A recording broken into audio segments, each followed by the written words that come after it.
그러면은 10시 20분이 됐으니까 세션을 시작하겠습니다. 이번 세션은 이제 그 정책 연구 방법론 세션이어서, 그러니까 실제로는 용기영 교수님 이제 그 강의를 듣는 세션이라서 우리가 다 같이 뭐 사회자 토론 할 것 없이 학생으로서 같이 듣고 중간중간 뭐 궁금한 점 있으시면은 얘기하고 이렇게 가면 좋을 것 같은데요. 뭐 중간에 이제 한 번씩 끊어가지고 뭐 질문 있냐 뭐 이렇게 하셔도 될 것 같고, 시간은 충분히 쓰셔도 될 것 같습니다. 아무튼 이 윤경 교수님 소개해드리면은 제 생각에는 이제 한국 미래학자 중에 최고의 정책학자이자 한국 정책학자 중에 최고의 미래학자, 이렇게 표현할 수 있지 않을까 싶고요. 지난 춘계대 때에도 한번 이제 이 극단적 사건에 대비한 정책 대응 같은 이쪽에 대해서 이제 말씀하셨는데, 그에 이어서 이제 시리즈로 이 예측적 거버넌스에 대해서 말씀해 주시겠습니다. 그다음에 이제 오늘 모이신 저는 이제 공식적으로 하면은 저는 사회를 보게 된 고려사이버대 오수길입니다. 반갑습니다. 반갑습니다. 네, 반갑습니다. 네. 그다음에 박숙현 소장님은 지속가능성 시스템 연구소를 운영하고 계십니다. 네, 반갑습니다. 예, 반갑습니다. 교수님. 네, 서울 아시아개발연구소의 유희연 박사님. 네, 반갑습니다. 네, 박사님 반갑습니다. 반갑습니다. 네. 그러면 윤경 교수님이 이제 본인 소개 더 하실 게 있으시면 해주시고 바로 강의 시작해 주시면 고맙겠습니다. 예, 감사합니다. 또 오수 교수님께서 이 귀한 자리를 마련해 주셔서 개인적으로 큰 영광입니다. 아까 뭐 정책학자 중에서 미래학자 중에서 그렇게 얘기하셨는데 사실 날씨 뜨거워서 어디 숨어야 될 것 같습니다. 근데 우리나라도 위대한 상당히 탁월한 교수님들, 학자들이 많으셔가지고 그 사이에 참 명암이를 느낄 수 있는 것 자체에 대해서 개인적으로 큰 영광을 생각을 하고 있습니다. 오수희 교수님도 지금 학교에서 지금 대학에서 이제 미래학을 가르치고 있는 상태이기 때문에 저 또한 많이 배우고 있는 상태입니다. 한 가지 참고로 이 녹화돼서 이 나중에 방영이 됩니까? 아니면 이 상태에서 이제 누구나 참여할 수 있는 형태가 되는 건가요? 지난번에도 보니까 별도로, 그러니까 저장은 하는데 여러 문제를 고려해서 아직 공개는 않더라고요. 그러니까 만약에 이제 교수님이 또 지난번처럼 바로 이제 인터넷에 올리신다고 하면, 유튜브에 올리신다고 하면은 그것도 괜찮을 것 같습니다. 지금 제가 녹화를 하려고 했더니 녹음이 지금 아까 계속 테스트를 하니까 잘 안 되더라고요. 제가 기존하고는 다른 시스템을 쓰다 보니까 네. 좀 그게 잘 안 돼서 한번 지금 녹화는 진행을 하고 있는데 녹음이 좀 잘 안 되더라고요. 그래서 어떻게 되나 지금 고민하고 있는 상태입니다. 그래서 그거는 좀 보면서 진행하면 될 것 같고요. 아마 이게 줌하고 충돌이 나서 그럴 수도 있거든요. 지금 제가 줌에 있는 거 화면 공유를 하게 되면 될 수도 있는 상태라고 봐야지긴 하는데 뭐 그건 나중에 좀 봐야 될 것 같습니다. 하여튼 그거는 그렇게 되면 많이 가능하다라고 하면 제가 봤을 때 이거를 그대로 바로 유튜브에 공유하고 그 주소를 알려드릴 수 있도록 하겠습니다. 네. 지난번에는 이제 정책학하고 미래학하고 연계에 대한 어떤 이야기를 하면서 극단적 사건을 조금 더 얘기를 했었던 상황이어서 이번엔 뒤바꿔서 우리가 하는 극단적 사건이라는 게 도대체 어떤 건지, 어떤 식으로 빈발하는지, 그럼 우리가 그 빈발의 정도가 어떤 것인지 생각을 해볼 수가 있어요. 보통 이 극단적 사건이 일어나면 보통 극단적 사건에 대한 정의 자체가 디스테빌라이제이션 시스템이기 때문에 사실 우리 시스템 자체를 좀 불안화시켜서 상이동을 시켜요. 상이동을 시키는 경우가 많죠. 예를 들어서 우리가 1차 세계대전이나 2차 세계대전 같은 것도 어떻게 보면 극단적 사건이 될 텐데 그로 인해서 사회의 상이동이 있었던 거죠. 물론 그것이 이제 그런 극단적 사건이 사회적 극단적 사건이냐, 아니면 자연적 극단적 사건이냐에 따라서 뭐 다르긴 하지만 어떻든 우리가 뭐 예전에 봤을 때 우리가 이제 발해의 멸망도 사실은 극단적 사건, 이 화산 폭발에 의해서라고 했는데 그거는 발해로 글로벌이 아니라 지역적 리저널한 사건이긴 했었지만 시스템을 붕괴시키면서 상이동을 시켰던 거였거든요. 그 상이동이라고 하는 건 한편으로는 새로운 기존에 있던 사람들한테는 상당한 불운이 될 수 있지만 새로운 기회도 낳는 상태가 되거든요. 그래서 이런 X 이벤트를 상당히 뭐 그 부정적으로만 보기보다는 긍정적 시각으로 치환해서 볼 필요가 있다. 만약에 그 상이동이 된다라고 한다면, 그것이 예견된다라고 한다면 우리는 어떤 준비를 하는 게 맞을까? 그 예측적 가바넌스 쪽에서 측면에서 우리가 좀 보는 게 필요하다는 것이죠. 미래학에서 이제 우리가 이제 그 정책학은 아무래도 지금 현재 우리나라 정책학계가 실증주의적 정책학에 좀 많이 가깝기 때문에 그 probable futures, 즉 통계적 미래 예측에 좀 더 집중하고 있는 경향이 있습니다. 아무래도 정책학이라고 하는 게 에비던스 베이스드로 갈 수밖에 없는 상태이기 때문에 그 뭐 정책 사회를 대상으로 정책을 대상으로 실험한다라고 하는 건 어불성설이긴 합니다. 근데 우리가 과거의 경험들을 본다라고 하면 그 좀 약간 먼 미래만 본다면 probable futures가 달성될 가능성은 지극히 낮아요. 그럼에도 불구하고 에비던스 베이스드라고 하는 그 철학이나 이런 부분은 당연히 타당하지만 그거에만 집착한다라고 하는 건 우리 사회를 사실 멸망으로 혹은 쇠락으로 내모는 그 길일 수도 있거든요. 그런 측면에서 우리가 그 에비던스 베이스드의 폴리시를 가져가지만 그럼에도 불구하고 다른 쪽에까지 대비하고 고민하고 고려하는 건 당연히 필요하다라는 어떤 그 논리가 나올 수가 있죠. 만약에 X 이벤트가 수백 년에 한 번씩 나오는 거라고 한다면 이럴 필요성 굳이 없을 수도 있습니다. 그는 그 수백 년에 한 번씩 등장하는 거에 대해서 철저하게 대비한다라고 하는 건 말이 되지는 않죠. 현실적으로 봐도 우리가 가진 리소스나 이런 것을 봤을 때. 근데 만약 그렇지 않다면 몇 년 만에 한 번씩 등장하는 거라고 한다면 이야기는 달라질 겁니다. 그런 이야기들 제가 한번 그 극단적 사건에 대한 얘기를 할 거고, 그렇다라고 하면 앞으로 등장할 극단적 사건에 어떤 게 있을지 한번 그 시중에 회자되는 걸 논의를 한번 해보고, 그렇다면 이에 대해서 우리가 어떻게 대비할 수 있는 어떤 그 프로세스라든가 뭐 방법이나 어떤 테크닉이나 이런 얘기를 좀 해볼 수가 있을 것 같습니다. 그리고 다시 한번 우리가 그 정책학으로 다시 돌아가서 뭐 과거에 헤럴드 에스웰 교수나 그런 그 예스켈 드로우 교수님의 여러 뭐 정책학자들 논의도 하면서 다시 한번 우리가 가바나스 측면, 정책학 측면 혹은 가바나스 쪽, 예측적 가바나스 측면에서 행정부 측면에서 어떻게 예측적 그 문화를 포사이트 컬처라든가 뭐 퓨처스 컬처라든가 퓨처스 그 리터러시라든가 이런 것들을 그 우리가 천착시키고 착근시킬 것인가에 대한 고민들은 별도로 한번 진행을 해봐야 될 것 같습니다. 그렇게 한번 쭉 진행을 하도록 하겠습니다. 구정은 뭐 X 이벤트에 대한 정의하고 실제 신테일이 아니라 X 이벤트가 레어 이벤트 혹은 X 이벤트, 익스트림 이벤트 이렇게 얘기를 하는데 이게 신테일은 아니다, 식테일이다. 두꺼운 사건 그 가능성이 상당히 높다라는 얘기를 한번 얘기할 수가 있고요. 근데 곧 리스크가 기회다. 그러면 우리가 어떤 기회를 확보할 수 있냐라고 하면 쭉 한번 얘기를 해보도록 하겠습니다. 마지막엔 예측적 가버넌스라고 하는 걸 하고 말씀드리겠습니다. 이게 엔티시페이토리에 대해서는 번역이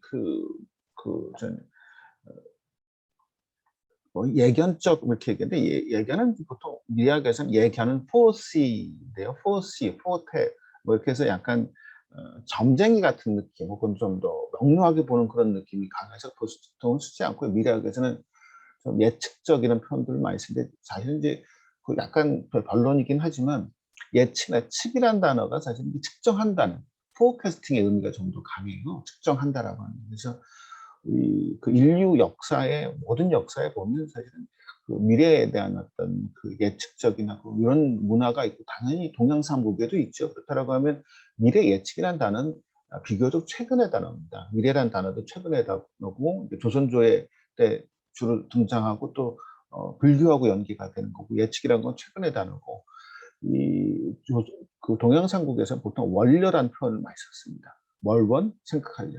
그래서 그 포사이트란 용어에 좀 더 그 우리 미래학에서는 보통 포사이트라는 표현을 쓰고 보통 이제 그 뭐 행정이나 포캐스팅, 그 통계적 미래 예측이나 이런 것들 많이 하죠. 근데 뭐 얘기가 좀 길어졌는데 그래서 그런 측면에서 이제 포사이트라는 단어가 우리말로 하면 뭐 개방적 미래 예측, 원려 정도 해당됩니다. 그래서 엔티시페이토리는 약간 이제 명료하게 포캐스팅 한다기보다는 좀 내가 생각하는 미래에 대해서 기대하고 전망하는 그런 측면이 좀 더 강해서 보통 예견보다는 뭐 예측적, 뭐 좀 더 제 표현하면 원려적 뭐 가버넌스 이렇게 될 수 있습니다. 어쨌든 이 원려란 표현으로 해서 예전엔 뭐 원려심 뭐 이런 것들 많이 썼는데 요즘은 예측이라는 표현에서 예측적 가버넌스라고 번역하는 게 타당할 것 같습니다. 말씀 좀 드리도록 하겠습니다.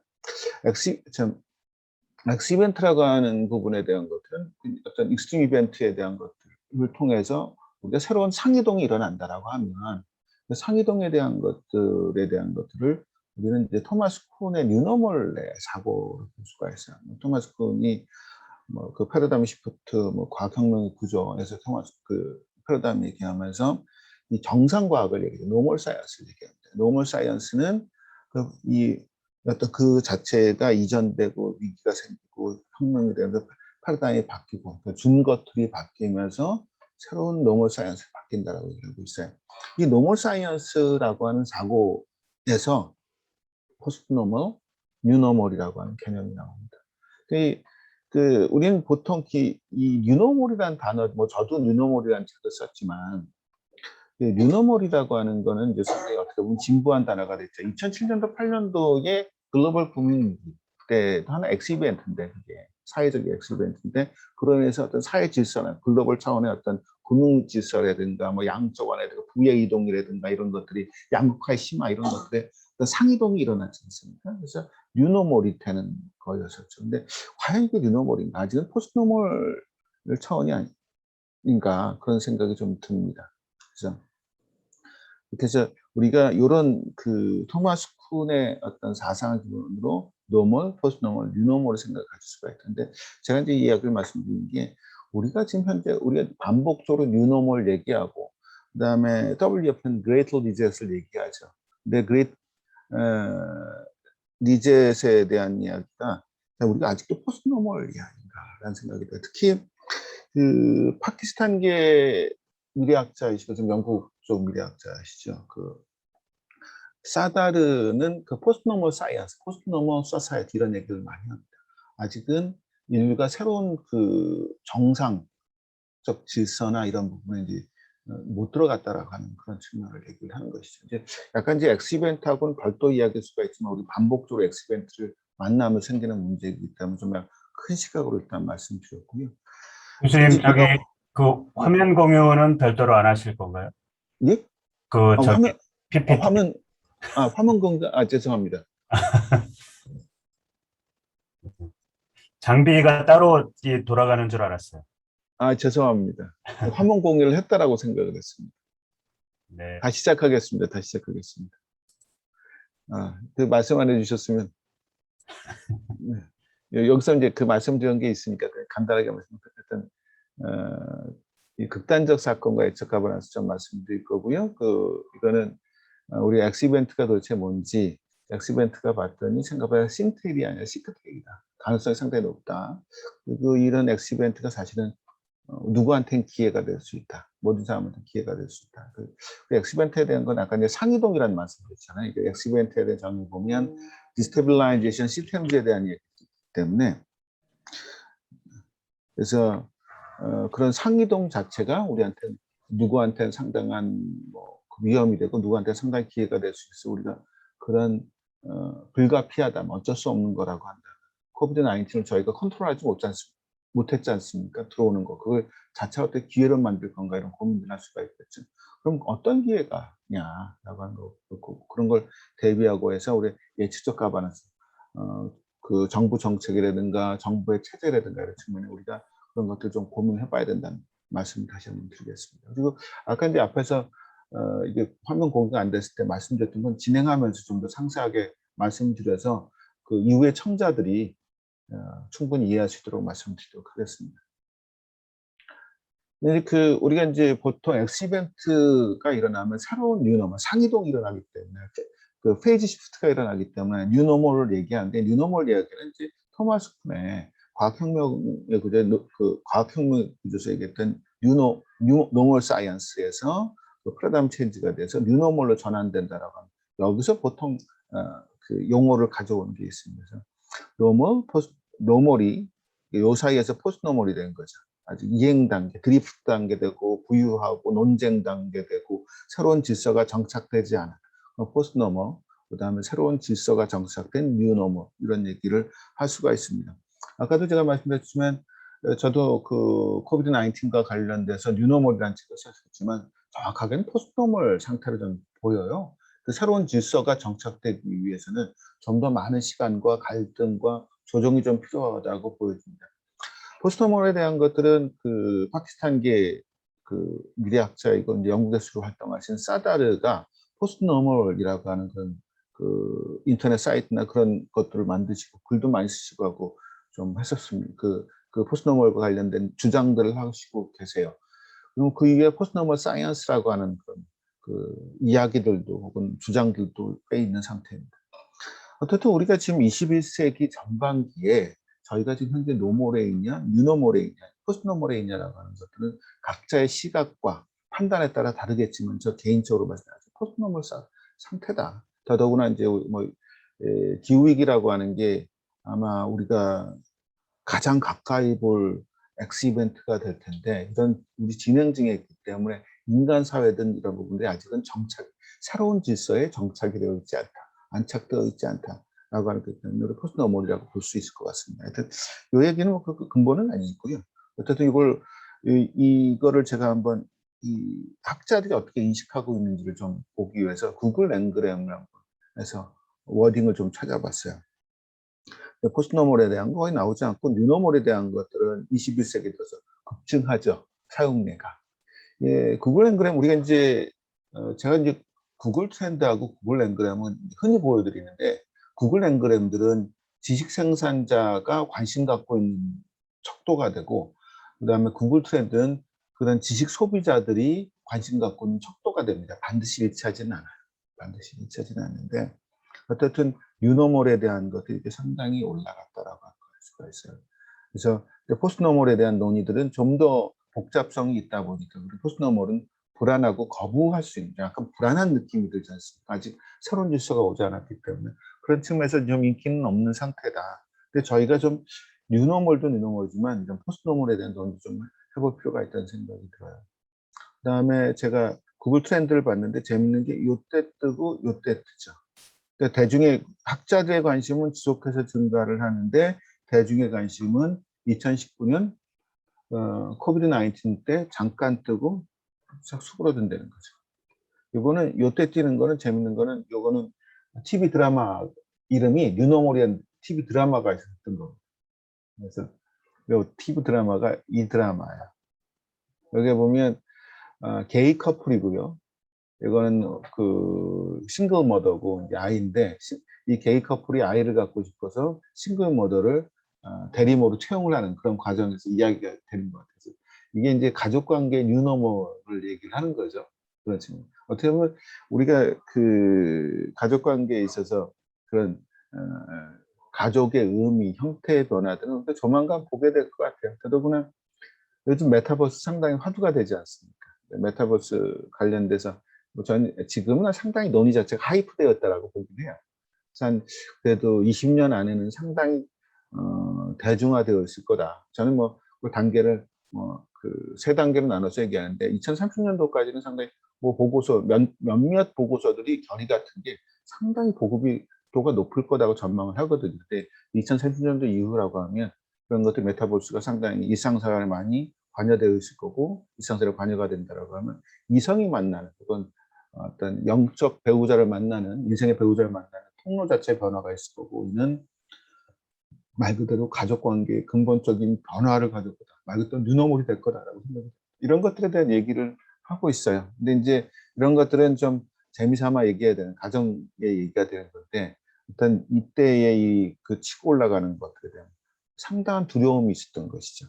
재밌는 건 2007년도, 8년도에 금융위기 때도 뉴노멀 얘기가 나왔는데 이때는 올라가지 않았어요. 재밌는 건. 이때 우리가 뉴노멀이 다시 한번 상당히 강화돼서 얘기되고 있다라고 하는 걸 알 수가 있고요. 어쨌든 이제 지금 뉴노멀은 코로나 바이러스 코비드 19 때문이다. 이게 지금 보면 코비드 19 자체에 대해서 이게 비용 자체가 이게 그냥 푸는 비용이냐 그냥 철저하게 억압하는 비용이 맞냐라고 하는 그런 그 전염병 경제학 혹은 에피데믹 이코노믹스 이런 이야기가 좀 있더라고요. 그래서 그쪽에서 논의가 되는 부분도 있어서 너무 지금 고통이 심하니 그런 얘기도 오곤 있는데 어쨌든 이 인류 사회에 서 상당히 이제 큰 임팩트를 여러모로 줬다라고 하는 부분에 대해서는 간과할 수는 없을 것 같습니다.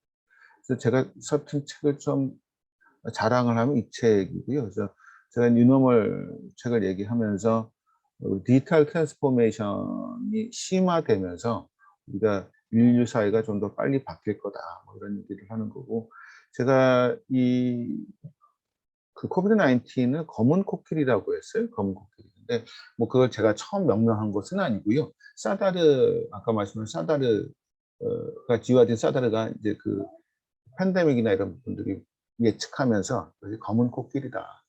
그러니까 우리가 노은 언노운제, 그 언노운 노운제에 해당된다. 우리가 알고 있는데 그걸 애써 무시하는 거다. 우리가 이제 많은 전문가들이 이미 얘기하고 있음에도 불구하고 별로 무시하는 거다. 이런 얘기를 하죠.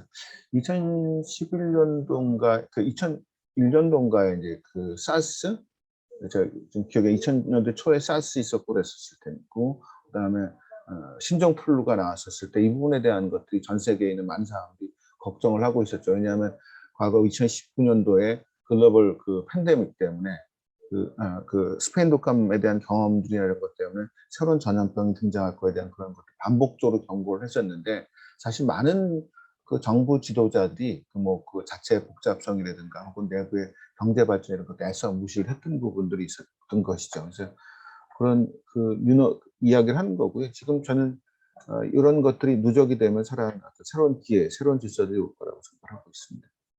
그래서 이거는 그 클라우스 슈밥이 WEF에서 이제 그레이트 리젯이라고 하는 거를 얘기해서 그런 거시적인 리젯, 그다음에 미시적 리젯, 개인적 리젯 하면서 우리가 새로운 방향성을 새로 설정을 해야 된다라고 얘기하면서 뭐 그레이트 리젯을 얘기를 했었습니다. 그만큼 우리가 아까 뉴노멀을 얘기하면서 사실 제가 이제 그 엑시벤트를 얘기를 하는 거죠. 이 유노몰이라고 하는 게 등장하는 것은 상이동을 시키는 엑시벤트가 발생을 해서 그랬던 것이고, 그 엑시벤트가 뉴노몰을 만들고 어떻게든 그런 그 뉴노몰 자체의 말이 식상하니까 클라우스 슈밥이나 이런 분들은 상당히 영민한 분이시다고 그레이트 리젯이라는 표현을 써요. 물론 그레이트 리젯도 2010년대부터 이런 표현들이 반복적으로 등장을 하더라고요. 그래서 이게 우리가 새로운 상의 변화에 대한 고민들을 해야 되는 상태로구나. 엑시벤트는 그런 사건이로구나 하는 걸 알 수가 있습니다. 그래서 이건 나중에 설명을 드릴게요. 그래서 이런 변화들이 있다라고 하는 걸 얘기를 하는 거고. 그러면 엑시벤트라는 게 도대체 어떤 게 있을까라는 고민을 할 수가 있죠. 2011년 엑시벤트에 대한 논의는 꽤 오래됐는데 2011년에 그 존 캐스티가 엑시벤트라는 책을 지으면서 11개 정도의 그 엑시벤트, 자기가 상상했던 앞으로 일어날 엑시벤트를 얘기해요. 그 인터넷이 완전히 없어진다든지, 식량위기가 온다든지, 전기가 다 끊어진다든지, 세계화가 붕괴된다든지, 혹은 요게 엑소틱 파티클이라고 해서 이제 외부에서 물질, 예를 들어 우리 근처에 초신성이 폭발하자면 우리가 그걸 빛의 속도로 그 입자리 날라오기 때문에 저희가 인지를 못해요. 근데 그것이 지구에 째이면 지구가 사실 멸망하거든요. 이런 얘기를 하는 거고요. 그다음에 그 핵 안정이라는 게 완전 분정이 된 그 핵 확산이 막 된다든지, 그 세계의 그 석유 공급이 붕괴된 이런 얘기를 쭉 하는데, 여기에 글로벌 팬데믹이 2011년도 얘기를 해요. 2011년대 이제 그 신종플루 때문에 상당히 얘기가 됐던 것인데, 이거는 2011년 이 책은 그 전에 쓰여졌던 것이기 때문에 글로벌 팬데믹 미리 예측했던 부분이라고 얘기할 수가 있죠. 이런 11개 정도의 엑시벤트를 얘기합니다. 그래서 엑시벤트라고 하는 정의를 한번 볼게요. 우리가 여기 보면 제가 위키에서 가자면 드물거나 극단적 사건을 의미하는데, 이게 우리가 살고 있는 시스템 자체를, 시스템이라고 하면 뭐 경제 시스템이라든가 정치 시스템, 사회 시스템 얘기하는 이런 것들을 좀 약간 흔드는 디스테빌라이제이션을 시키는 얘기하는 거죠. 익스트림이라고 하는 극단이지 않습니까? 이게 어디서 나왔냐면 기후 쪽에서 처음에 나왔어요. 우리가 이제 평균적으로 봤더니, 통계적으로 봤더니 뭐 그 수위가 뭐 이렇게 온도가 한 뭐 21도 정도 됐어요. 평균 온도가 여름 온도가 최대 뭐 36도였는데 갑자기 40도를 넘는, 그러니까 그 통계 수치에서 한참 벗어나는 걸 익스트림이라고 얘기하는 것이고, 익스트림 이벤트에 대한 것들은 또 올라가 보면 그 나일강의 홍수 때를 얘기하더라고요. 평균적으로 수위가 얼마만큼 올라가도 표시를 했는데 그걸 넘는 것을 익스트림 이벤트의 기원이다라고 얘기를 합니다. 근데 익스트림 이벤트에 대해서는 좀 약간 의미를 확장해서 레어하고 익스트림 이벤트 그런 의미에서 비슷한데 X자, 좀 강화시켜서 미지수 X까지 해서 얘기하는 익스트림 이벤트를 얘기합니다. 그래서 이건 그 초점은 위키에서는 그 요런 제가 찾은 건 이 정의를 내린 걸 찾아보려고 하니까 위키에 나타나서 이것만 의미는 일반적인 내용을 가져왔고요. 다른 논문에서 보면 이것도 비슷한 익스트림 이벤트라고 하는 거는 시스템에 근본적 충격을 주는 거다라고 얘기를 해요. 그다음에 이 그 퓨처스지에서는 익스트림 이벤트에 대해서 좀 약간 그 상당히 깊이 있게 논문을 했었고, 그래서 이제 비슷한 저기가 나와서 우리는 이 부분에 대해서 익스트림 이벤트를 사회 시스템을 상당히 충격을 주거나 또는 디스테빌라이제이션, 안정성을 깨트리는 이벤트다. 극단적 사건, 예외적 흔치는 않은 사건이다. 또 정의를 내릴 수가 있을 것 같습니다. 자, 익스트림 이벤트는 정의를 했고요. 근데 두 번째로는 이게 드무냐 아니면 흔하냐라고 하는 걸 좀 볼게요. 그래서 여기 이제 시크테일, 신테일의 얘기는 요거죠. 우리가 이제 신테일은 우리가 생각했던 것처럼 이게 떨어져 가지고 이게 상당히 그 발생 가능성이 낮아지는 건데, 시크테일이라고 하면 생각보다 빈발한다라고 하는 거예요. 우리가 이제 블랙 그 스완 얘기할 때 블랙 스완의 주장은 뭐 그런 예외적인 사건, 뭐 그 블랙 스완이 존재한다, 뭐 예외적인 거를 창발성이 존재한다 이런 것도 있지만 그게 사실 시크테일이다라는 주장이거든요. 그래서 우리가 예외적 사건에 대해서 통계적 사건들은 상당히 예외적으로 보고 있지만 사실 그런 일들이 봤더니 그렇게 드물지 않더라. 가능성이 상당히 높더라. 라고 하는 주장들을 우리가 좀 상당히 뭐 블랙 스완이라는 책이라든가 이쪽에서 이렇게 보면 반복적으로 확인이 될 수가 있는 건데, 한번 진짜 그런지 한번 보도록 하죠. 이게 세계적 전염병 추이를 제 책에서 했던 건데요. 제가 이제 요거는 위키에서 가져온 거예요. 이게 월드와이드한 전염병 관련된 것들이 보니까 집단지성을 하려고 해야 되죠. 그래서 뭐 데이터를 찾기가 또 그 데이터를 신뢰하기 상당히 어렵더라고요. 그래서 위키피디아를 가져와서 그 히스토그램을 한번 그려봤더니 우상향이에요. 우상향. 21세기만 들어와서도 5번 있었어요. 월드와이드한 전염병. 그래서 그 왜 그런가 봤더니 이 메가 트렌드가 그 WHO 팬데믹 단계에 다 징검다리 역할을 해줘요. 지금 메가 트렌드를 보면 기후온난화, 인구 증가, 농지화 때, 식량 수요 증가, 도시화, 세계화가 이런 팬데믹 단계, 동물 간 전염, 인간 전염 가능성 이런 것들, 자랑 간 전염, 지역 공동체 전염 뭐 이런 식으로 징검다리 역할을 해줘요. 우상향 한다는 얘기고, 이 이야기는 뭐냐면 우리가 코로나19를 요번에 극복한다 하더라도 지금 4년에 한 번씩 등장했거든요. 2019년에 등장했지 않습니까? 이거 수치적으로 보면 2013년에 한 번 새로운 전염병이 또 등장할 가능성이 있다는 얘기도 해요. 이런 걸 본다면. 물론 그 전염병의 전염력이라든가 혹은 치사율에 대한 차이는 있을 수가 있죠. 예를 들어 메르스 같은 건 치사율이 상당히 높았지만 전염력은 그렇게 높지 않았었죠. 그래서 메르스는 월드와이드한 건 아니에요.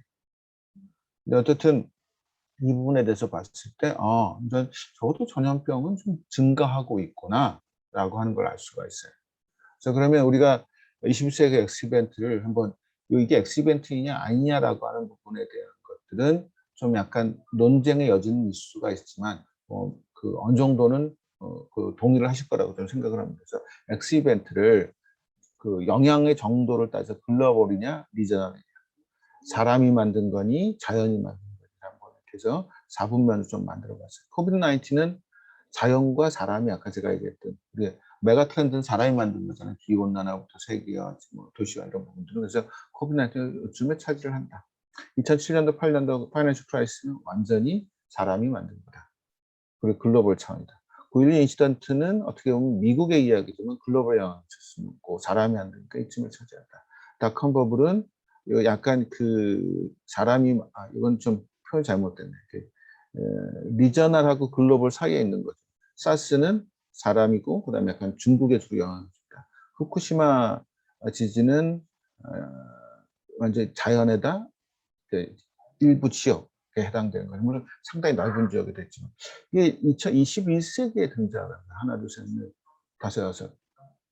근데 이 부분에 대해서 약간 그 집단지성을 활용을 해서 이 부분 이 정도는 더 추가될 수도 있고 조금 더 빠질 수도 있을 것 같아요. 근데 제가 혼자 생각하는데 이 부분에 대한 건 논의를 좀 더 해서 여기 있는 걸 좀 더 완벽하게 하면 좀 더 좋겠다라는 판단이 듭니다. 근데 이걸 어떻든 보면 적어도 우리가 저 3, 4전에 한 번씩 이 시스템 자체를 디스테빌라이징한 사건들이 일어나고 있구나라는 걸 알 수가 있어요. 그러면 이 부분에 대해서 이렇게 간과하고 할 수는 없는 거죠. 간과하고 할 수는 없는 거죠. 그래서 그럼 왜 이렇게 일어났나라고 봤을 때 이런 그 엑스 이벤트가 일어나는 것들을 보면 불확실성의 증가 때문이거든요. 그러니까 자연에서 일어나는 거라고 한다면 우리가 비통제 변수이기 때문에 상관이 뭐 어떻게 할 수 있는 건 아니지만 휴먼이 만들어내는 거라고 한다면 그 원인을 봤을 때 뭐 복잡성의 증가, 미래 역동성의 증가 이렇게 돼요. 복잡성의 증가는 데이터의 증가, 연결성의 증가 때문에 일어납니다. 따라서 이제 보면 요 미래 불확실성이라고 하는 걸 타임이라고 하는 것을 늘어나는 거고 과거에는 지지부진하게 일어났지만 요즘 상당히 압축적으로 진행하고 있는 것이죠. 뭐 예를 들어서 그 조선조 초의 사대문 거리와 조선조 중기의 사대문 거리는 큰 차이가 없었을 거예요. 그러나 지금 1970년대의 거리의 모습과 1990년대의 거리의 모습, 1990년대와 2010년대의 모습은 각각 상당한 차이가 있을 수 있는 걸 알고 있습니다. 우리가 알 수가 있죠. 그러니까 변화가 가속화되고 있고 변화의 가속화라고 하는 것은 불확실성을 증가시키고 불확실성의 증가는 X 이벤트의 증가를 야기한다라고 우리가 판단할 수가 있습니다. 그래서 X 이벤트라고 하는 것들을 아까 제가 이걸 퓨처스콘이라고 하는 걸로 좀 설명을 드렸는데요. 제가 퓨처스콘에 대해서 상세한 설명을 좀 먼저 드려야 될 것 같습니다.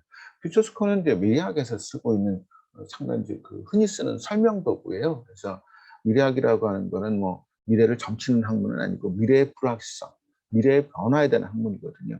그래서 현재가 이렇다라고 한다면 불확실성이 시간을 주고 어떻게 늘어나는가를 도식적으로 표현하고 그거에 따라서 미래에 다양한 개방적 미래에 어떤 게 있다라고 하는 걸 확인을 시켜주고 우리가 무슨 고민을 해야 될지 미래에 대해서 어떤 고민과 어떻게 예측하고 어떻게 대비할지에 대한 것들을 좀 도식적으로 설명해 주는 게 퓨처스콘입니다. 이 퓨처스콘의 모습은 매우 다양한데요. 대표적인 게 이 모습입니다. 그래서 제가 가급적이면 미래학 쪽에서 오래된 퓨처스콘을 가져왔고요. 오래됐다 하더라도 20세기 1993년도 콘입니다. 물론 퓨처스콘에 해당되는 것들은 그 불확실성 콘이라고 해서 그 더 이전에 있는 것들도 있는데요. 어쨌든 여기 보면 이 X 이벤트가 이 와일드 카드가 됩니다. 사실 와일드 카드가 X 이벤트에 해당이 돼요.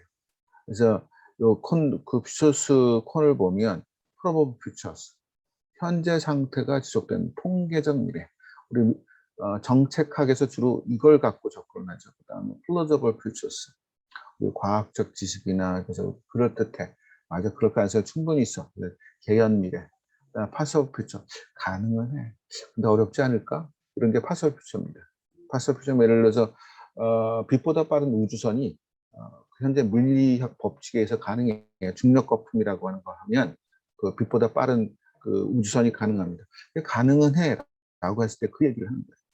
와일드인지 보통 이 와일드 카드가 저는 여기뿐만 이 안에도 있다라고 생각을 하는데 어쨌든 요 와일드 카드 우리가 통제할 수 못하는 그 완전 그 돌발 변수인 이런 거 갖다가 X 이벤트라고 부릅니다. 퓨처스콘으로 보자라고 합니다. 요즘 제가 요거는 좀 확장해서 보여드리려고 하는데 요즘 미래학회에서는 요 부분이 가장 마지막에는 프리포스터러스라고 하는 거 확장해서 우리가 다시 파섭을 넘어서 상상할 수 있는 미래에 대한 고민으로 확장해야 된다라고 보고 있어요. 이야기는 프리포스터러스라고 하는 거는 우리가 불가능을 꿈꾸자. 미래학에서 새로운 사회 시스템을 고민하자.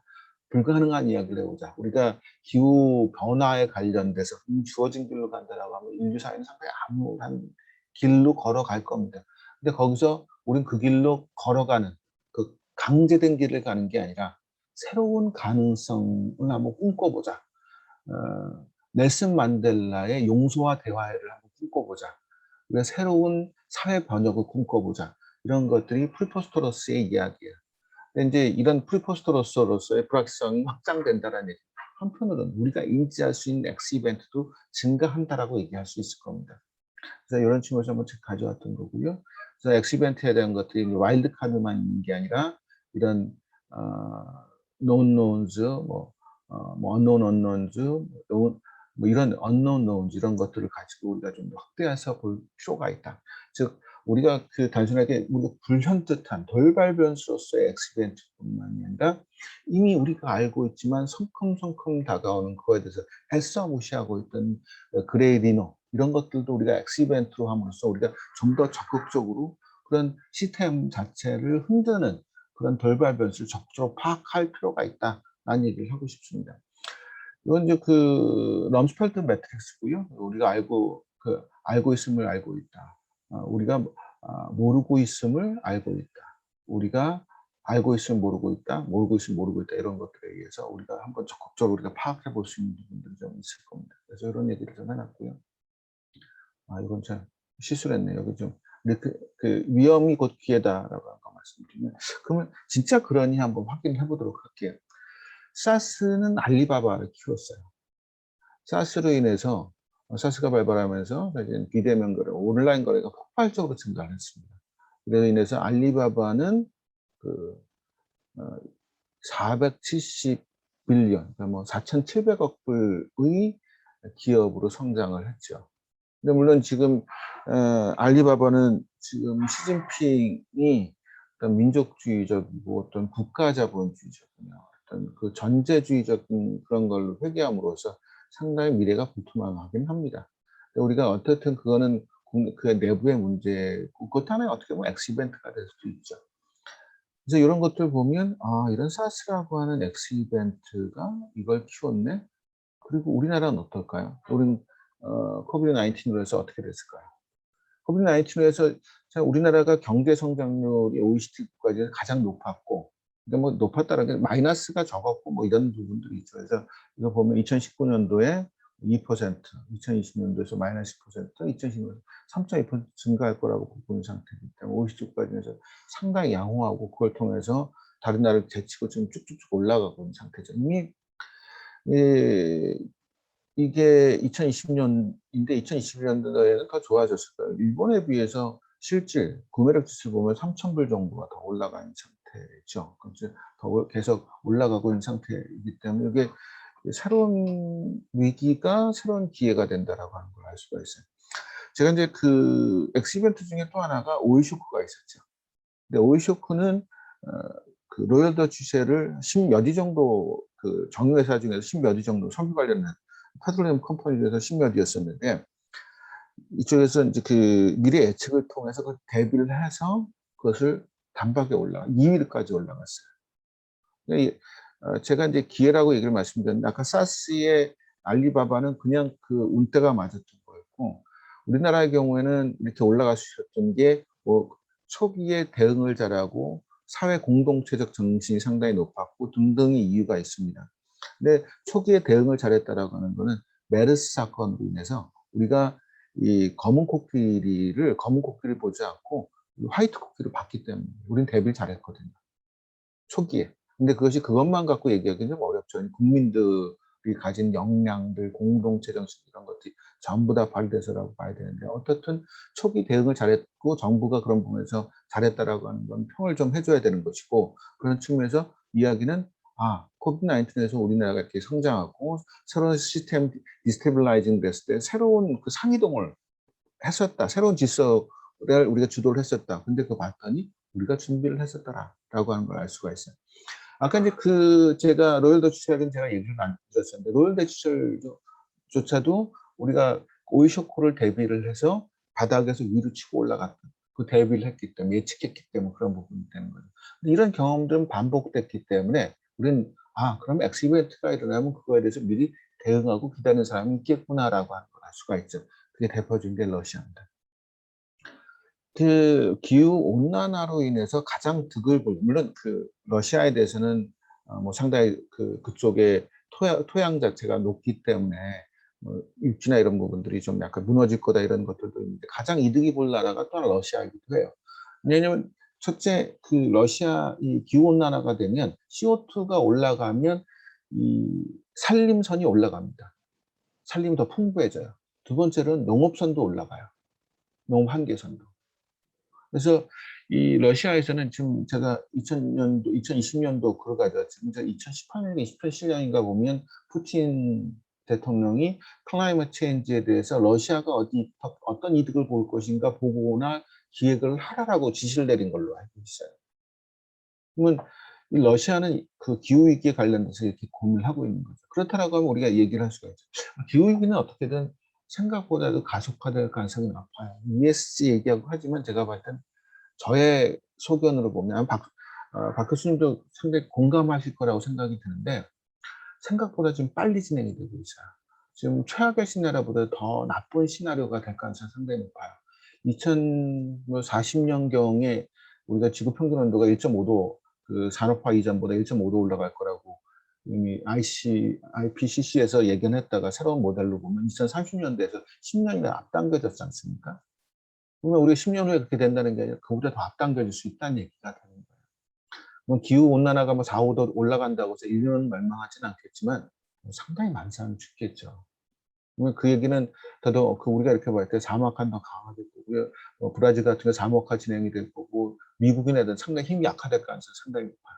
모든 그 제국의 흥망성쇠를 보면 사회 불안정성, 경제적 불안정성이 큰 역할을 차지합니다. 기후위기도 어떻게 보면 인류의 역사에서 볼 때 국가의 멸망, 제국의 흥망성쇠에 깊은 연결을 가졌던 것도 한 사실이기 때문에 우리가 그 어떤 지정학적인 변화에 대한 것들도 상당히 고민을 해야 돼요. 지금 중국도 그렇게 편하지는 않을 겁니다. 기후 변화 관련돼서 어떻게 될지에 대해서. 근데 이제 제가 봤을 때는 러시아는 상당히 복받은 나라가 될 가능성이 없다라고 하는 거죠. 걔네들 이걸 인지를 하고 그걸 준비를 하고 있다라고 하는 것이죠. 근데 우리가 또 하나 봐야 되는 게 아까 이제 엑스이벤트가 새로운 상이동에 대한 것들을 볼 수 있을 때 엑스이벤트의 대표적인 사례가 대멸종 사건. 그 지구 역사에서 보면 대멸종 사건이 5번 정도 있었죠. 근데 이것들을 보면 재밌는 게 대멸종이 되면 생물종이 급격하게 사라져요. 급격하게 사라지고 또 급격하게 복원이 됩니다. 그러니까 개체수가 아니에요. 생물종이 그러니까 새로운 상이동이라면서 그전에는 적자 생존의 경쟁에서 뒤처져 있던 애들이 서로 폭발적으로 진화가 발생을 하는 거예요. 여기도 이렇게 했다가 폭발적 증가하죠. 이렇게 증가하고 또 이쪽에서도 급전직하했다가 폭발적으로 증가합니다. 이게 뭐냐면 이유가 이 생태계에서 보면 그 균형이라고 하는 게 서로 경쟁을 하면서 그 틈새 간신히 유지를 하는 거예요. 그 붉은 여왕의 패러독스처럼 내가 열심히 달려야 나가는 게 아니라 그 현상 유지를 할 수밖에 없는 상태에 머물러 있다는 얘기가 되는 거예요. 생태계 경쟁이 그렇다는 것이고요. 그 국가 간 경쟁이 그렇다는 얘기고요. 기업 간 경쟁이 그렇다는 얘기고 개인 간 경쟁이 그렇다는 얘기예요. 개인도 국가도 기업도 그 블랙킨스 패러독스, 그 레드킨스 패러독스에 빠져 있는 상태가 된다는 거예요. 근데 이 어떤 상이동이 일어나면 대멸종 같은 일이 일어나면 그 경쟁이 공백이 생기면서 새로운 기회들이 생긴다는 얘기죠. 엑스이벤트가 그런 일들을 만들어낸다는 거예요. 그런 일들을. 그럼 우리가 거기서 새로운 균형점을 찾아갈 수 있게 되는 것이죠. 거기서 어떤 사람은 공룡은 멸종했지만 여기 우리 그 포유류는 그 새로운 기회들, 그 생태계 경쟁의 틈에서 새롭게 진화할 수 있는 상태가 되는 것이죠. 우리가 이 이야기는 생물에서뿐만이 아니라 국가 단위, 사회 단위, 문명 단위, 그리고 기업과 개인에도 다 적용이 된다라고 우리가 번역을 할 수가 있어요. 그래서 엑스이벤트가 상당히 중요하다는 겁니다. 하지만 그 엑스이벤트가 빈발하지 않는다라고, 100년에 한 번씩 일어나고 1000년에 한 번씩 일어난다라고 우리는 굳이 거기에 신경 쓸 필요가 없어요. 현재 있는 게 잘하는 게 최적의 선택일 테니까. 근데 아까처럼 20년 지났는데 5번 일어났다? 그러면 그렇게 하면 안 되는 거죠. 우리 새롭게 접근을 하고 새롭게 고민을 해야 될 상태가 됩니다. 그래서 우리는 지금 그 와중에 있다라고, 그래서 이 뉴노멀, 포스트노멀과 뉴노멀의 새로운 기회를 우리가 봐야 된다는 말씀을 드린 거고요. 그럼 어떤 기회가 있니라고 하는 거를 생각을 해볼 수가 있겠죠. 그래서 제가 이제 뭐 줌캐스트나 그다음에 WF, 스위스 재보험 뭐 이런 것들 한번 가져와 봤어요. 이것뿐만이 엄청나게 많이 있겠죠. 그래서 우리가 이런 것들 한번 생각해 볼 수가 있다. 뭐 석유의 고갈이 사실은 새로운 재생에너지의 기회가 될 수도 있죠. 글로벌 팬데믹은 우리가 지금 우리나라에도 큰 적용을 했었지만 이 의료 산업이 그 글로벌로 봤을 땐 7트릴리언, 8트릴리언 달러 정도 돼요. 그래서 그 성장률이 그 전에는 글로벌 경제 성장률보다 좀 못 미쳤어요. 근데 글로벌 팬데믹이 일어나게 되면 이게 글로벌 경제 성장률보다 더 높아질 거예요. 그래서 2030년경이 되면 15트릴리언 달러? 대충 그 정도 되는 것 같아요. 근데 그것이 의료 산업의 분야에서 새로운 기회가 될 수 있을 거다. 그리고 잘 준비한 나라에게는 새로운 기회가 됐을 거다. 전력망 및 깨끗한 물 공급 실패 이런 것들은 어떤 관련 산업의 기회가 될 수도 있고 이런 거가 풍부한 국가들의 기회가 될 수도 있겠죠. 이런 것들은 좀 약간 몽상적, 공상적인 걸 얘기하는 것이지만 이런 것들은 뭐 신뢰할 수 있는 인공지능 이런 고민들도 하게 될 것이고요. 우리가 지금 우리가 집값이 상당히 올라가고 있죠. 양적 완화 때문에. 근데 전반적으로 봤을 때 그 전부터 얘기했던 게 대공황에 대한 고민들이 상당히 있었어요. 지금 어떻게 보면 제가 봤을 때도 대공황의 징조는 점점 강화되고 있는 상태고 전반적으로 이 부분이 국가 자본주의를 좀 더 강화시킬 거고 디지털 CBDC나 이런 것들에 의해서는 디지털 국가주의 자본주의 상당히 더 강화시킬 가능성이 있는 상태가 되고 준비해야 되거든요. 생각보다 쉽게 이게 트리거링이 발생할 수 있다. 중국이 문제든가, 일본이 문제가 된다든가, 혹은 미국이 자기만 살겠다고 해서 테이퍼링을 상당히 심하게 한다든가 이런 것도 생각할 수가 있는 거죠. 글로벌 식량이 그 기후위기하고 연계시켜서 우리가 좀 봐야 돼요. 심각하게 올 수가 있습니다. 그 다음에 뭐 이런 것들은 뭐 세계화 붕괴는 제가 볼 때는 세계화 자체에 대한 것이 세계화 3.0 있고 4.0 있는데 3.0은 기업 간 세계화, 개인 간 세계화인데 지금 WP에서 세계화 4.0을 얘기하면 디지털 기술의 세계화를 얘기하고 있는데 이 부분이 좀 더 강화될 거라 보여지고요. 이건 큰 문제 없을 거고 석유구간은 뭐 제가 말씀드렸던 것이고 디지털 포용성에 대한 장벽, 뭐 파편화된 세계 이런 것들은 얘기가 될 수가 있습니다. 두이디오세포 합성생물 위험 이거 상당히 높습니다. 이런 것들에 대한 얘기 이걸 하나하나 이렇게 보면서 우리가 새로운 기회들을 하나하나 점검하면서 찾아낼 수 있도록 노력을 해야 돼요. 그래서 그럼 어떻게 할 거냐라고 하는 고민이 좀 되겠죠. 잠깐만요. 이 이야기는 제가 그 방법에 대한 거 마지막에 좀 말씀드리도록 할 거고요. 이런 이야기들이 좀 제가 그때 하면서 엑스이벤트 관련된 연구를 진행을 하면서 좀 기본적으로 했던 것이고 이거는 뭐 혼자 한다기보다는 사실 집단 지성이나 많은 연구자들이 같이 리서치하고 브레인스토밍해서 정연시켜 나가야 될 필요성이 좀 있습니다. 또 이것 이외에도 우리가 좀 더 상상력을 발휘해서 엑스이벤트를 좀 더 도출해 볼 필요가 좀 있을 것 같고요. 그렇다라고 하면 우리가 정부 차원에서 혹은 정책 차원에서 어떻게 해야 되니라고 하는 고민도 좀 해야 되는데 뭐 지난번에도 이제 그 동일한 강의를 했었는데 워낙 중요한 이야기라 우리 정책학 내에서의 미래학적 전통을 얘기하고 예측적 가바나스를 얘기하는 게 의미가 있을 것 같습니다. 우리 그 정책학의 시초는 헤럴드 레스웰 교수시죠. 돌아가셨나요? 헤럴드 레스웰 교수는 요게 요 옆에 있는 책이 웬델벨의 미래 연구의 뭐 기초, 뭐 창립 이런 건데 이런 책에서 헤럴드 레스웰 교수를 미래학의 시조 중에 한 분으로 보고 있어요. 그 웬델벨 교수는 이 미래학의 시조를 여러 명으로 보고 있어요. 각 분야별로 있다라고 보고 있어요. 그 얘기는 뭐냐면 미래학 자체가 동시다발적으로 탄생했기 때문에 그래요. 화살이 뭐 우리가 그 문명들의 발달을 보면 동시다발적으로 발달하지 않습니까? 그런 것처럼 뭐 단순하게 시간적으로 앞서 있다라고 해서 시조가 되는 건 아닌 거죠. 그다음에 활자 인쇄 같은 거 보면 독일에서도 했을지 우리나라도 했는데 이게 독자적으로 발달한 거지 않습니까? 그렇게 봐야 되고 각각의 시원으로 봐야 되는데 단지 우리가 고려조의 금속 활자가 좀 앞서 있던 것이죠. 근데 그쪽도 독자적인 노선을 갖고 발달을 했었던 부분을 우리가 간과해서는 안 됩니다. 마찬가지로 미래학이라고 하는 걸 동시다발적으로 발달했다. 근데 동시다발적으로 왜 발달했니? 그것도 비슷한 시대라고 하는 건 상당히 큰 의미가 있습니다. 그만큼 시대적 사명이 미래에 대한 전망, 희망찬 미래를 어떻게 설계할 건지에 대한 고민이 당시에 2차 세계대전에 있었던 것이고 동시다발적으로 일어난 일들 중에 하나죠. 그 중에 정책학도 우리가 2차 세계대전 이후에 일어났었고 일어난 것, 그 새로 만들어진 현대적 학문이고 또 미래학도 그랬었던 건데 재밌는 거는 정책학의 시조이자 또 정책학군의 미래학의 시조가 같은 분이라고 하는 건 상당히 우리가 유의해야 돼요. 진짜 유의해야 돼요. 정책학이라고 하는 그 속성 자체는 미래를 향한 것이지 과거를 향한 게 아니지 않습니까?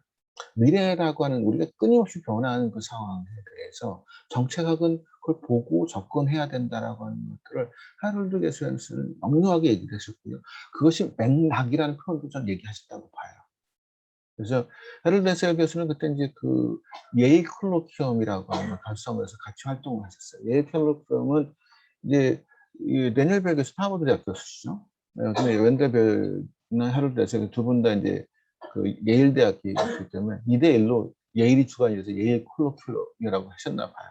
그래서 이 헤럴드 에셀 교수가 당시 미래학에 대한 걸 하면서 미래 방법론으로 목표와 가치를 확인하고 트렌드, 미래 트렌드, 조류나 흐름에 대한 것들을 보고 맥락에 대해서 그 우리가 처한 시간과 장소에 대한 것들을 좀 보도록 하고 그다음에 현재 정책이 되는 경우 가능하고 개연성 있는 미래에 대한 전망 이런 것들에 대한 포캐스팅으로 포사이트를 하는 거죠.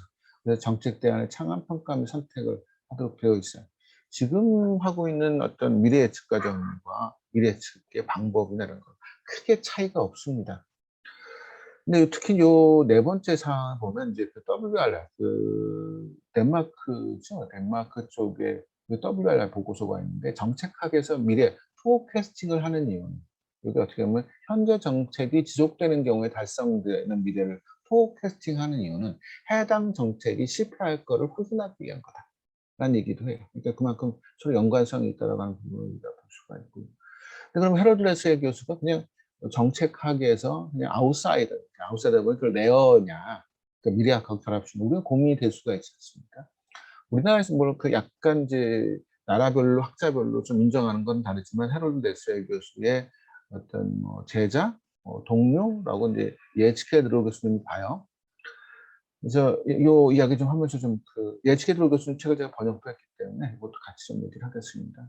그 당시 이제 초기에 가장 처음에 정책학의 저널이 폴리사이언스였는데 초대 편집자하고 자문위원 21명 중 6명이 미래학자였어요. 이게 뭐냐면 당시 정책학, 물론 정책학은 정치학에서 나온 것이고 그것이 이제 였는데 어떤 정책학에서 미래학적 고민이나 이런 부분에는 그것이 상당히 당연했기 때문에 6명의 미래학자였다라고 하면 상당히 강한 어떤 연계성이나 서로 같이 고민해야 될 필요성을 느꼈던 것이죠. 아까 정치학에서 나왔다라고 말씀드렸는데 정치학자 중에서도 미래학자가 상당히 많이 있어요. 그러니까 미래에 대한 고민과 연계시켜서 고민해야 될 것들이 너무 많다. 그 정치나 정책이나 시점 자체는 미래를 향한 것이기 때문에 미래의 변화라든가 이런 것들을 체계적으로 고민하는 게 다양하기 때문에 그래요.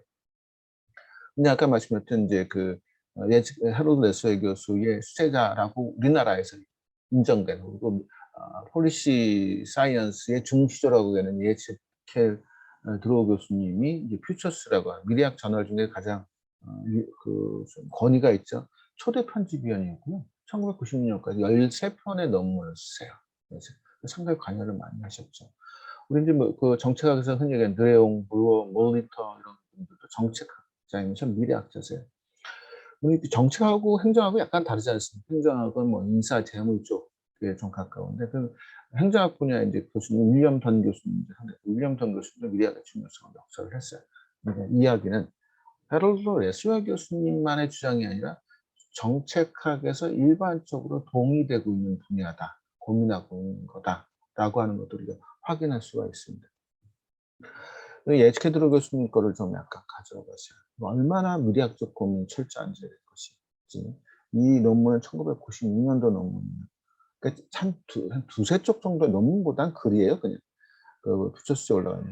여기 잘 유전공학, 인공지능 및 나노 기술은 우리 지구에 있는 생명체를 변형시킬 것. 하면서 아주 막 블라블라 얘기를 해요. 2016년도에 슈밥의 제4차 산업혁명과 한마디도 내용상 다르지 않습니다. 내용상 다르잖아요. 20년을 두고 내용이 다르잖아요. 이런 미래학적 고민 사유가 이런 것에 대한 어떤 전망감에서 고민을 하는 것이죠. 근데 드로우 교수님 좀 더 비관적으로 얘기를 하세요. 21세기는 상당히 혼란한 세계일 거다. 그래서 본인은 22세기로 뛰어넘고 싶다. 나와 같이 21세기로 바로 가고 싶은 사람이 있겠느냐 이런 질문을 하는 건데 시간적인 걸 얘기하시는 게 아니에요. 그게 아니라 22세기의 고민과 철학과 가치관을 21세기로 어떻게 끌어올 거냐에 대한 이야기를 하시는 거예요. 이런 고민들을 하시는 것이죠. 자, 뭐 이분이 인류 지도자를 위한 비망록이라고 해서 포더 룰러, 영어로 포더 룰러라고 책을 했고 제가 이제 번역을 했는데 이런 그 21세기 자체가 상당히 혼란기에 있을 거다. 엑시벤트로 점철될 거다라는 얘기를 하시는 거고 그걸 어떻게 22세기로 빨리 끌어올 거니 22세기의 가치관과 시설 어떻게 빨리 끌고 올 거니 이 책에서 이게 좀 세신가 인류 지도자라고 하는 것들을 마치 기다리시면서 그런 얘기고요. 네, 1980년대 그런 그 정책하고 미래학이 상당히 많이 결부돼 있다가 1980년대부터 사이가 소원해지기 시작해요. 이유가 이 이야기는 한국 사회의 정책학에서도 여전히 유효하고 그거는 미래학자가 미래 연구자가 고민해야 될 부분이고 또 정책학자도 스스로 약간 반성해야 될 이야기이기도 해요. 정책 이제 1980년대 우리가 이제 신행정 나오고 그다음에 신자유주의가 나오면서 결별하기 시작합니다. 그게 첫째, 미래에 대한 시점의 차이가 있어요. 미래학자는 보통 한 세대 이후를 보고요. 정책학은 당장, 현재, 뭐 3, 4년, 그 단기 미래를 주로 봅니다. 그래서 방법론 차이도 우리가 미래학의 경우에는 좀 약간 그 아까 개방적 미래 예측을 주로 합니다. 개방적 미래 예측. 그래서 미래의 여러 가지 가능성을 열어두고 그것들을 같이 합의보고 뭐 이런 것들. 물론 이 미래학의 방법론 자체 여러 가지가 있기 때문에 다수 그것만 지정을 할 수는 없지만 미래학 자체는 미래 자체가 불확실성을 가정하고 변화에 대한 학문이기 때문에 미래를 좀 개방적으로 봐요. 여러 가지 가능성이 있다라고 보고 있습니다. 그거에 대한 그 다양한 가능성을 논의하고 고민해서 새로운 가능하면서도 우리가 선호하는 미래를 어떻게 만들 거냐가 사실 미래학의 고민이에요. 근데 정책학은 실증주의적으로 해서 증거 기반으로 갈 수밖에 없기 때문에 포캐스팅을 주로 해요. 그 방법론의 차이가 있는 겁니다. 그다음에 미래학은 불확실성 자체를 미래의 가능성으로 봐요. 근데 정책학은 그 불확실성 자체를 혐오해요. 불확실성이 있으면 안 되는 거죠. 내 정책이 따박따박 잘 들어가야 되니까. 미래학에서는 그것이 불확실성 자체가 우리가 인류에게 혹은 그 국가에게 혹은 그 기업에게 열려진 가능성의 시공간으로 보지만 정책학은 그건 위험으로 봐요. 순수하게 위험으로 봅니다. 그 시각 차이가 있는 것이죠. 그래서 이런 것도 있고요. 또 미래학 자체는 굳이 이제 떨어진 이유가 야, 그럼 뭐 굳이 내가 그 정책학자들이 우리를 실어를 하는데 내가 굳이 뭐 정책학자하고 같이 해야 돼?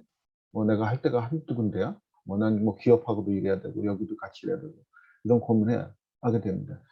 제가 이제 정책하시는 분만 정책하게 좀 천착 이렇게 그 고민하시는 분들하고 다른 학문들 하는 분들 입장에서 뭐 약간 아닐 것 같은데 이런 얘기를 하실 수가 있는데 좀 미래학을 범용 학문으로 봐요. 일반 학문.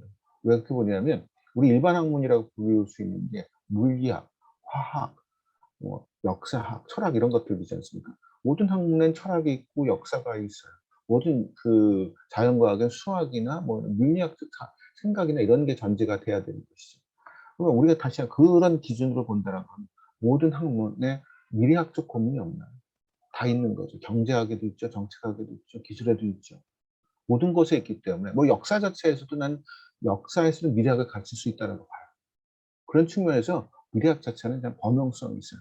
범용성 있는 미래학 입장에서 본다라고 하면 정책학이 너 싫어라고 하시면 알았어, 난 딴 데 갈게 라고 얘기할 수가 있는 것이죠. 또 이제 마지막으로 이제 지금도 약간 얘기가 되는 건데 80년대 일본 미래학자 책임도 있어요.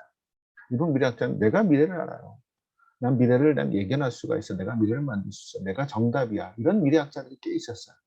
그거는 반복적으로 미래학에 대한 실망감을 줬습니다. 초기 카이스트에서 이제 우리가 미래학 과목 그 전공이 생기고 그러면서 미래학이 다시 그 전에 계속 고민했던 분들이 있었죠. 근데 미래학이 조금 다시 고개를 올리려고 하자마자 많은 학자들이 미래학에 대해서 상당히 비난조의 그 언행 그 말씀들을 하셨어요. 후흑학이다. 미래학이 곧 후흑학이다. 얼굴 두꺼운 검은 얼굴에 얼굴 두꺼운 학문이다. 거짓말하는 학문이다. 혹세 무민하는 학문이다. 이런 식으로 미래학을 얘기를 해요. 근데 제가 그때 미래학은 예언한 학문이 아니라 복잡한 미래에 대해서 고민한 학문이다. 미래의 변화에 대한 학문이고 미래의 불확실성에 대한 학문이다. 그렇다고 하면 그 미래의 불확실성을 체계적으로 본질적으로 고민하는 학문이 있니? 통계학이나 물리학이 통계적으로 미래의 불확실성을 얘기한다고 하는 그 절대적 불확실성과 가능성을 고민하니? 라고 물어보거든요. 그렇지 않거든요. 그래서 그런 측면에서 뭐 그거는 우리 미래학이 가지는 어떤 스스로 자성의 부분이 있고 일본 미래학자들이 어떤 예언가가 돼서 또 엄밀하지 않은 얘기들 하는 그런 부분들이 있어서 또 일본 미래학자들이 봤을 때 다른 사이언스 하는 사람들 볼 때 미래학자 하는 얘기를 도저히 귀에 담을 수가 없었던 부분들이 여전히 있어요. 그래서 지금도 그 부분에 대해서는 일본 미래학자들, 우리나라에서 미래학자, 미래학자를 보지는 않고 미래학자 연한 사람들인데 그런 사람들이 주장하는 사람도 있고 그 주장하는 사람들에 대해서는 좀 명험하게 판단해야 된다고 해서 미래학 결과를 했습니다. 1980년대. 그러다가 다시 한번 모든 정책은 미래의 불확실성을 적극적으로 포용을 해야 됩니다. 더더구나 아까 말씀드렸던 미래 변화의 속도가 빠르지 않아. 변화의 속도가 빠르지 않다라고 한다면 10년 전의 정책과 오늘의 정책이 달라지 않았대요. 우리가 지식 반감기라는 컨셉이 있죠. 우리가 알고 있는 지식의 반, 물론 그 특정 전문용어도 있겠지만 그 반이 무효하거나 잘못된 거로 입증되거나 더 좋은 지식으로 대체되는 기간을 지식 반감기라고 불러요. 우리 그 방사성 물질 반감기에서 차용한 말이거든요. 20세기 초, 그러니까 1900년도 초에 엔지니어링 분야의 지식 반감기는 3, 40년 돼요. 20세기 말에 10년 단위 좀 줄어들었습니다. 21세기에 대학에서 배운 지식의 반감기는 한 6년, 10년이 채 안 되는 걸로 알고 있어요. 뭐 초등학교나 이때 배운 건 상당히 오래 가죠. 그런 것들은 오래 가는데 대학에서 배운 전문 지식 반감기가 상당히 짧아요. 이런 변화의 가속화가 됐을 때 정부는 어떻게 해야 되냐? 그냥 보통 우리 그 정부 정책들, 현재 이야기는 정책학에서 얘기하는 건 과거와 현재 문제에 대응하는 게 정책이라고 정의라는 경우가 너무 많아요. 근데 그것이 우리가 변화 속도가 빠르다라고 하면 현재의 문제가 내일의 문제일 거냐라는 질문을 해줘야 되는데 그 질문이 빠져 있어요.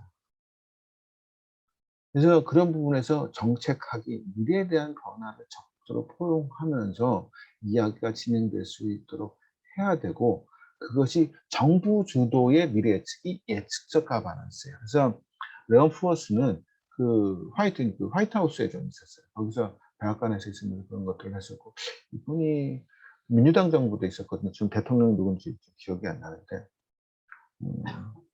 오바마 하여튼 저때였겠네요. 빌 클린턴 때 백악관에 있었을 거예요. 그래서 그 이야기를 했었던 거예요. 이야기는 뭐냐면 국회 중심이 아니라 행정부 중심의 어떤 예측적 문화, 예측적 가바넌스를 구성하자라는 이야기입니다.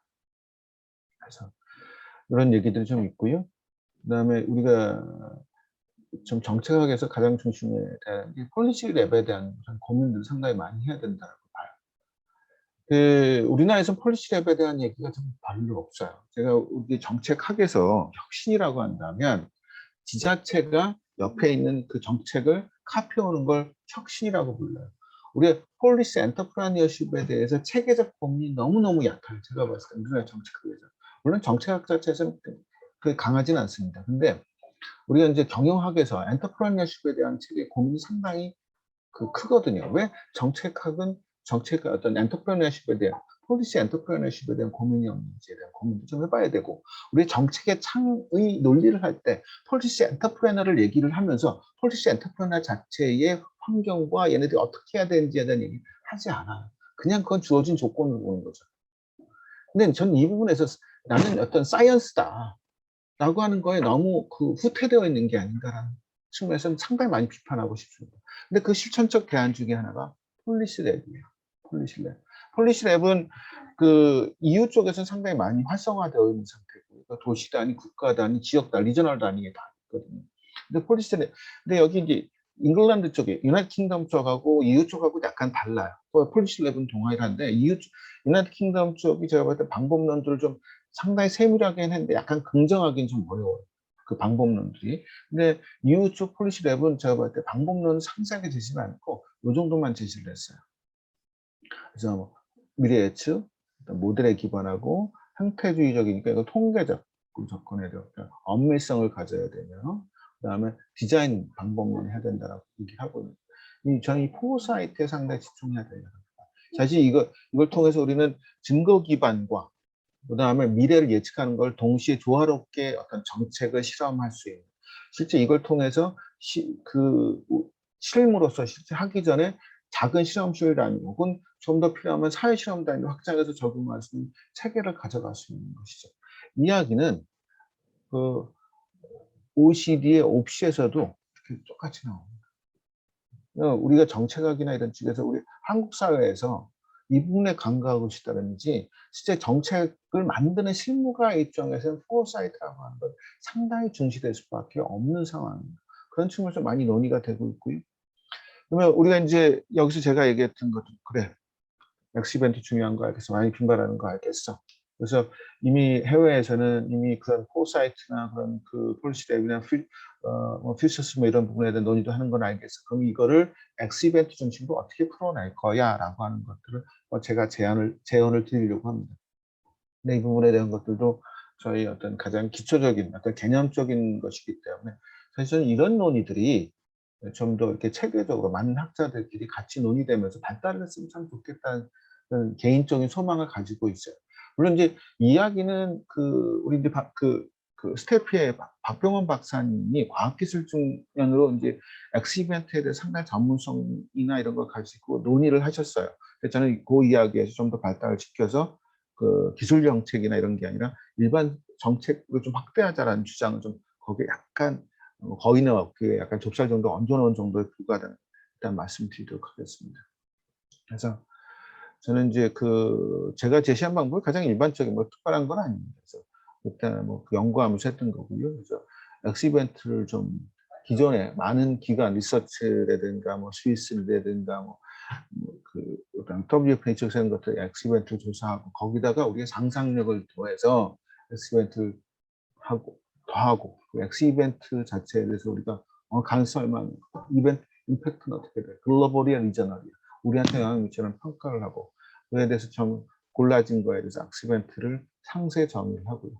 만약 그 엑스이벤트가 일어나면 어떤 일들이 일어날 거에 대한 어떤 미래 정대들을 작성을 하고 그다음에 이거에 대한 시나리오를 작성하는 게 필요하고 이런 걸 하게 되면 이 부분에 우리가 부족하구나 어떻구나 이렇게 생각이 되겠죠. 그래서 엑스 이벤트에 대한 어떤 리질리언스 관련된 어떤 회복 탤런트 관련된 브레인스토밍 같은 거 워크숍을 해서 우리가 봤던 현재 정책들 앞으로 있을 정책들이 특정 엑스 이벤트가 발생하면 그래도 유효해.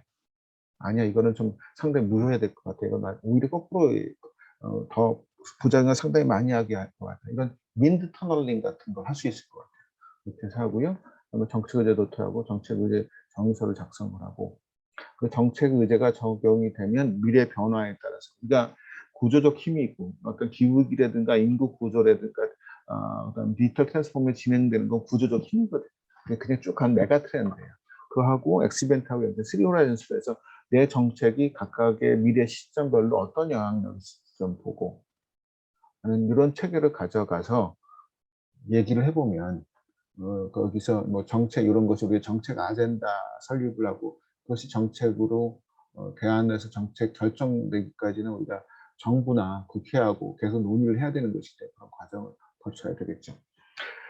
제가 말씀을 안 드렸지만 저는 이 엑스이벤트 관련돼서 우리 남북한과의 관계를 고민을 해봤습니다. 저는 남북한의 평화 정착이 기후위기는 상당히 심각하게 오는 게 저는 거의 기정사실이라고 봐요.